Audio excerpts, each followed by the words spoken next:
The Holy Gospel according to Matthew. Glory to you, O Lord.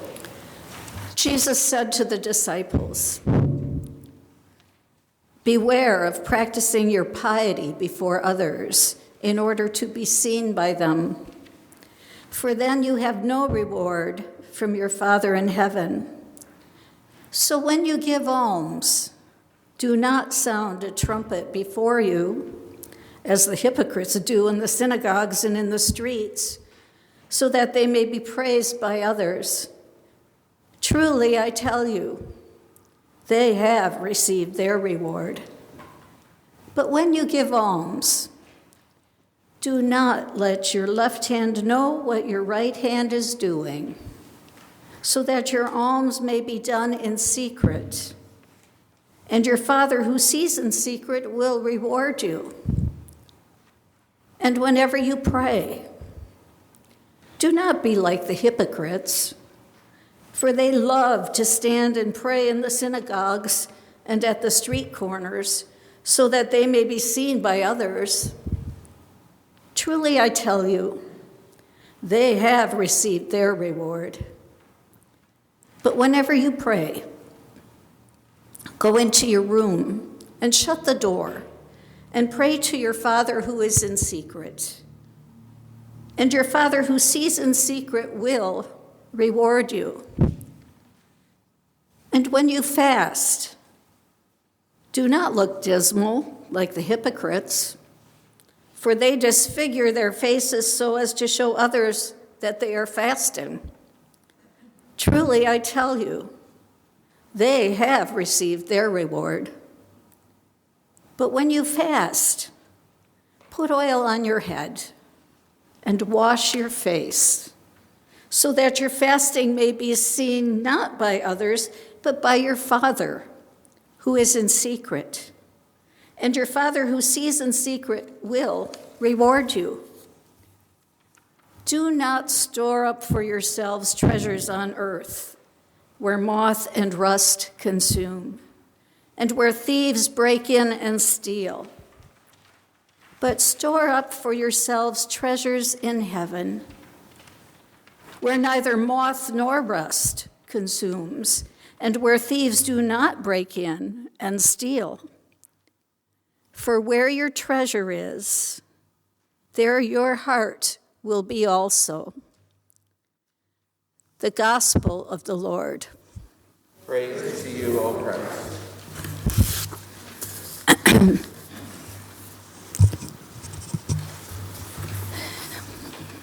In his book, Everything Belongs, Richard Rohr writes, "We seldom go freely into the belly of the beast. As a culture, we have to be taught the language of dissent. That is the language of religion. It teaches us to enter willingly, trustingly, into the dark period of life. These dark periods are good teachers. Religious energy is in the dark questions, seldom in the answers. Answers are the way out, but when we look at the questions, we look for the opening to transformation. It feels to me that we are truly in the dark period of life. In many ways, these past 2 years have been like living in the belly of the beast. And now, as we watch a needless, evil, ruthless, devastating war in Ukraine, it feels as though the belly of the beast just seems to grow wider and deeper. We are living in one of those dark times, a dark period we would not have freely entered. But as Rohr says, dark times are good teachers.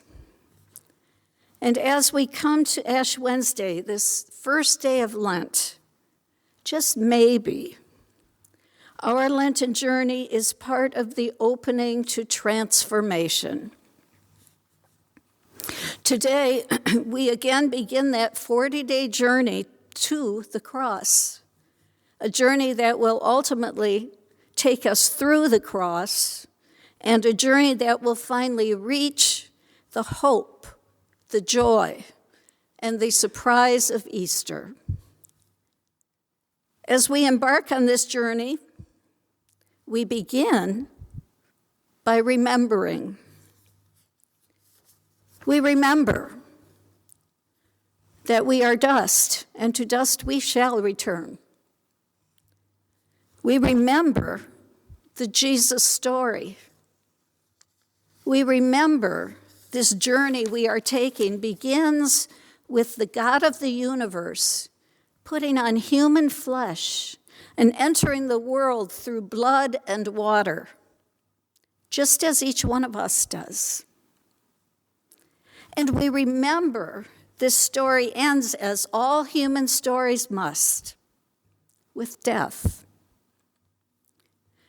This Lenten story, however, which ends as all human stories must, is fundamentally different because the hero of this story, the one who could have escaped humanity's fate, this Jesus whom we follow, intentionally lays down his life and chooses death. He goes freely into the belly of the beast. Jesus intentionally submits himself to full humanity.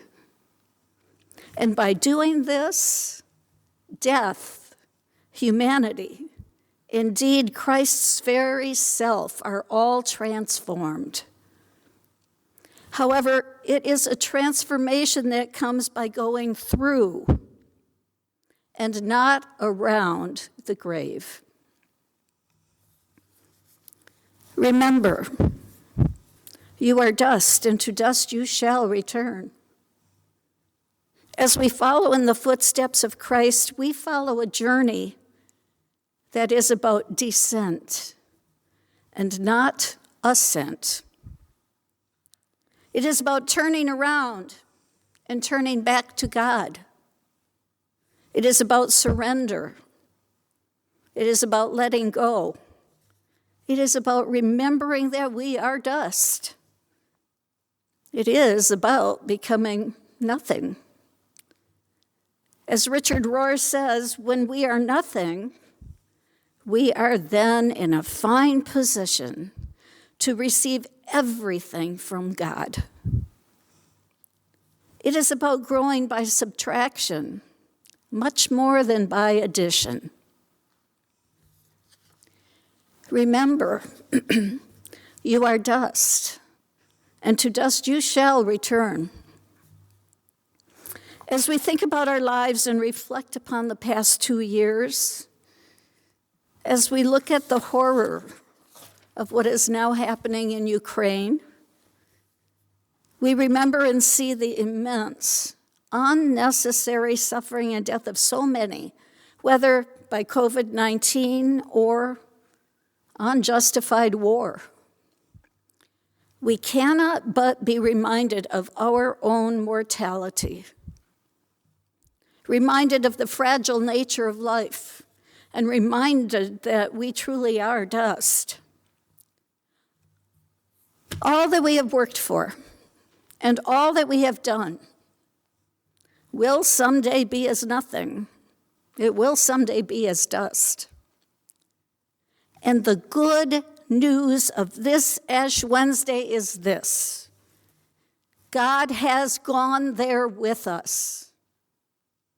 God intentionally entered this world as Emmanuel, God with us, and in the person of Jesus entered the belly of the beast. God's answer to the suffering in this world was to put on flesh and blood and hold the suffering itself. God's answer was to put on human feet, walk into the suffering, and walk through it. And by walking through it, allow it to shape, change, and transform life itself. For those of us who follow Jesus, we are called to do the same. Richard Rohr suggests this is the heart of what it means to be a disciple of Christ. He writes, "So much is happening on earth that cannot be fixed or explained, but it can be felt and suffered. I think a Christian is one who, along with Jesus, agrees to feel, to suffer the pain of the world."